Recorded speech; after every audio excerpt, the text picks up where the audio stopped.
The weaning event is, walk into that corral, get separated from mama. She stays in the corral and the calves are on the grass outside the corral. And then they go to swath grazing pretty quick from there.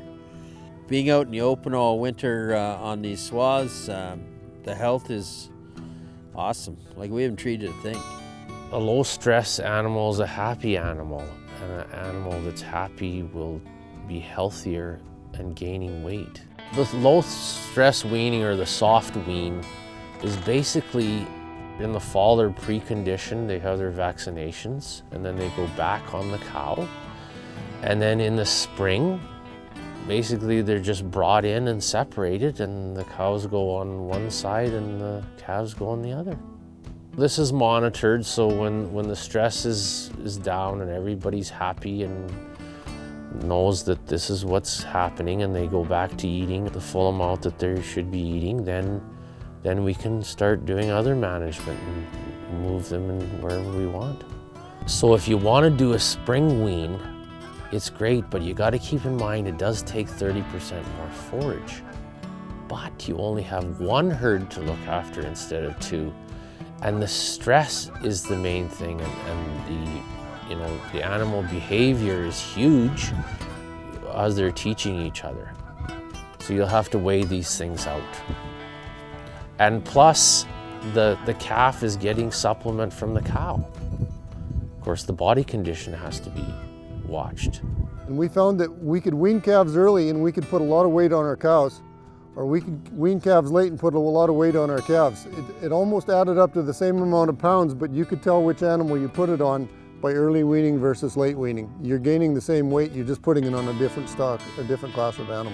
Well, we've done different things with our calves. So, we usually have them start them on swaths with their mothers when they come near the yard, and we'll settle them there, and then we'll wean, and then we'll turn the calves back out in the field like that. But we have swath grazed calves over the years, but we tend to rather feed them than swath grazed. Being on the swath grazing, just the grain intake they get out of the swaths, any calf that's had some grain before they hit the feedlot setting, it's not as new to them once they see the grain in the ration, so they seem to transfer into a full ration quicker than calves that would have just come off of grass.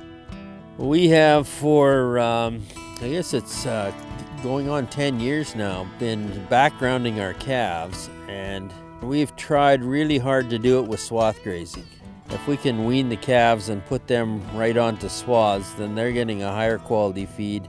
Yeah, we've even bale grazed calves before. We did it for a few winters, 3 I believe. First 2, yeah, it worked great. I mean, we're really happy. We bale grazed those calves. They got fresh bales every 3 days, access to creep feeders whenever they wanted it. 3rd year we realized we had a big problem, and it wasn't the feed quality issue, it was the feed type. There was too much stem in the hay that you never would have noticed, but it gave us big pink eye problems in those calves. We were spending way too much time treating. So you need soft, palatable hay in order to bale graze calves.